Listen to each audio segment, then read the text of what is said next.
எல்லா புகழும் இறைவனுக்கே என்று கூறி வந்திருக்கும் அனைத்து நண்பர்களுக்கும் எனது பணிவான வணக்கத்தை தெரிவித்துக் கொள்கிறேன். நான் இன்று மிக மிக மன நிறைவோடு இருக்கின்ற ஒரு தருணம். எனக்கு இந்த தருணத்தை தந்த பொள்ளாச்சி இலக்கிய வட்ட நண்பர்களுக்கு எத்தனை முறை நன்றி கூறினாலும் இந்த நூலை பற்றி நூல் வந்த வழி அதனுடைய கதை களம் இதை பற்றியெல்லாம் சிவகுமார் சார் ஐயாவும் சண்முகதாஸ் ஐயாவும் மிக விரிவாகவே பேசிவிட்டார். இந்த மொழிபெயர்ப்பு பற்றி மட்டும்தான் என்னால் ஏதாவது ஒன்று சொல்ல முடியும் அப்படின்னு நான் நினைக்கிறேன். இந்த மொழிபெயர்ப்பு என் கையில் வந்தது 2022. அவர் கொரோனா காலத்தில் தான் இந்த கதை பிளாட் கிடைச்சது அப்படி எழுதினேன் அப்படின்னு சொன்னார். ஆனால் என்னிடத்துல அவர் 2002 கொடுத்தாரு. அந்த டைமில் நான் வேறொரு ப்ராஜெக்டில் இருந்தாலும் கதை மிக மிக விரைவாகவே வாசித்து முடித்து அதை வைக்க வேண்டும் அப்படிங்கிற அந்த ஒரு ஆர்வத்தை தூண்டக்கூடிய வகையில் இந்த கதை அமைந்து இருந்தது. இந்த கதை மொத்தத்துக்கு நம்ம சுருக்கமாக சொல்லணும்னா ஒரு வரலாறும் புனைவும் கலந்த ஒரு கதை. வரலாற்று செய்திகளையும் உங்களுக்கு அங்கேருந்து பெற்றுக்கொள்ளலாம். புனைவும் அதனோடு சேர்ந்து ஒரு காதல் கதையும் அதனோடு இழையோடி செல்லக்கூடிய ஒரு கதைக்களத்தை தான் நாம் அங்கே பார்க்க முடிகிறது. வெகு அதிகமாகவும் இல்லை, சிறுகதைன்னு சொல்லுவோம், பெரிய நாவல்னு சொல்ல முடியாது. சலிக்காமல் வெகு பூபாலன் சார்லாம் சொல்லுவார், நான் 1 மணி நேரத்துலேயே படித்து முடிச்சிட்டேன், 2 மணி நேரத்துலேயே படித்து முடிச்சிட்டேன். பூபாலன் சாரெல்லாம் ஒரு வாரமாக இதுக்கு பின்னாடியே தான் இருக்கார் அப்படின்னு தெரியுது. ரொம்ப அதில் நிறைய ப்ரூஃப் பார்க்குற வேலை அந்த மாதிரிலாம் பண்ணிட்டு இதுக்கிடையில் எனக்கு தேர்தல் பணியும் இருந்தது. அதற்கிடையில் இந்த பணியும் செய்து கொண்டு நானும் அதனோடு ஓடிக்கொண்டு தான் இருந்தேன் அப்படின்னு சொல்லலாம். இருந்தாலும் இந்த பதிப்பு மிக அழகாக நான் நினைத்ததை விடவும் மிக அழகாக அற்புதமாக வந்திருக்குது அப்படின்னு சொல்லலாம். அதை பார்க்கும்போதே நமக்கு இன்னும் வாசிக்கும். நீங்களும் கண்டிப்பாக நீங்கள் அந்த மாதிரி தான் தோணும்.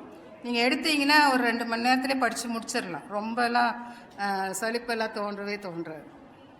இன்னொரு விஷயம், இந்த ப்ரூஃப் பார்க்குற விஷயத்தில் எனக்கு அம்சப்பிரியா சார்கிட்டேருந்து ஒரு டிப்ஸ் கிடைச்சது. என்னென்னா,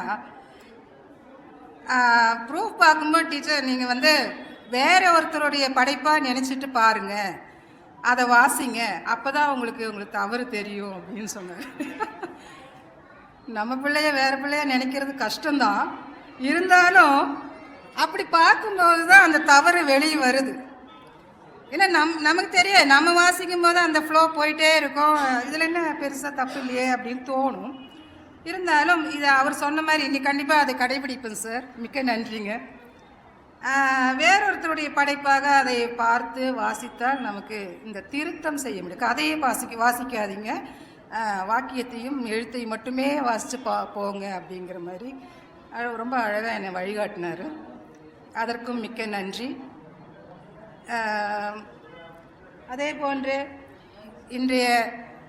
என்னுடைய அழைப்பையும் ஏற்றுக்கொண்டு இங்கு பேராசிரியர்கள் பெருமக்கள் என்னுடன் புரியக்கூடிய பேராசிரியர்கள் அனைவரும் வந்துள்ளனர். அவர்களுக்கும் எனது மனமார்ந்த நெஞ்சார்ந்த நன்றி தெரிவித்துக் கொள்கிறேன். அதுபோன்று எனக்கு ஒரு சர்ப்ரைஸ் இன்னைக்கு கொடுத்தது யாருன்னு பார்த்தீங்கன்னா, என்னுடைய மருமகன், என்னுடைய மகள் கணவர். அவர் சென்னையில் புதிய தலைமுறையில் சேனலில் ஒர்க் பண்ணுறாரு.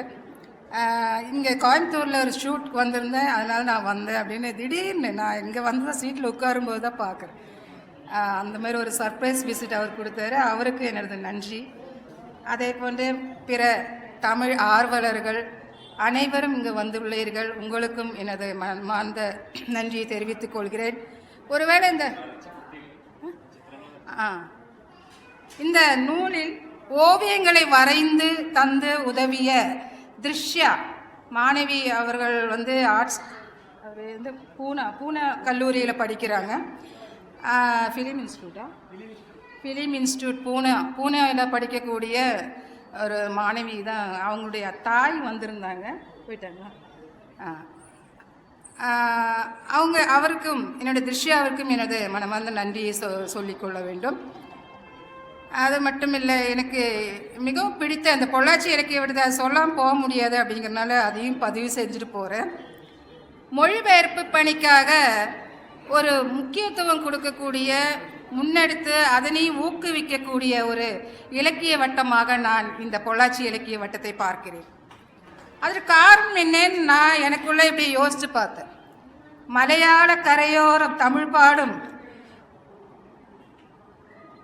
ஊர் அல்லது நகரம் பொள்ளாச்சி என்பதனாலோ, அல்ல சிற்பி என்னும் சிகரத்தின் பேரொளி பட்டொளி வீசக்கூடிய நகரம் என்பதனாலோ என்று நான் எனக்குள்ளேயே கேள்விகளை கேட்டுக்கொண்டு, இந்த மொழிபெயர்ப்புக்கு அதனால தான் இவ்வளவு என்ன சொல்லலாம், அதற்கான ஒரு ஊக்குவித்தலை இங்கு அளிக்கப்படுகிறதோ என்று நான் எனக்குள்ளே நான் ஒவ்வொரு பலவாறு நான் கேட்டுக்கொண்டேன். இது அத்துணையும் உண்மைதான். ஏன்னா உங்களுக்கே தெரியும், சிற்பி ஐயாவை பற்றி நான் சொல்ல தேவையே இல்லை இல்லையா. அவருடைய அந்த மொழிபெயர்ப்பு பணி, குறிப்பாக நான் மொழிபெயர்ப்பு செய்ததுனால, மற்ற படைப்புகள் நிறையவே இருக்குது, மொழிபெயர்ப்பு பணியில் அவருடைய பங்களிப்பு, அவருடைய இலக்கிய பணி என்பது மிக மிக அரியதானது. அத்தகைய அந்த வழியிலே அவருடைய வழிகாட்டுதலில் மானசீகமாக அவரையும் குருவாக ஏற்றுக்கொண்டுதான் இந்த பணிகளை நாங்கள் செய்து கொண்டிருக்கின்றோம். இத்தகைய அருமையான வாய்ப்பினை தந்தமைக்கு அனைவருக்கும் ஒரு முறை நன்றி கூறி விடைபெறுகிறேன். நன்றி, வணக்கம்.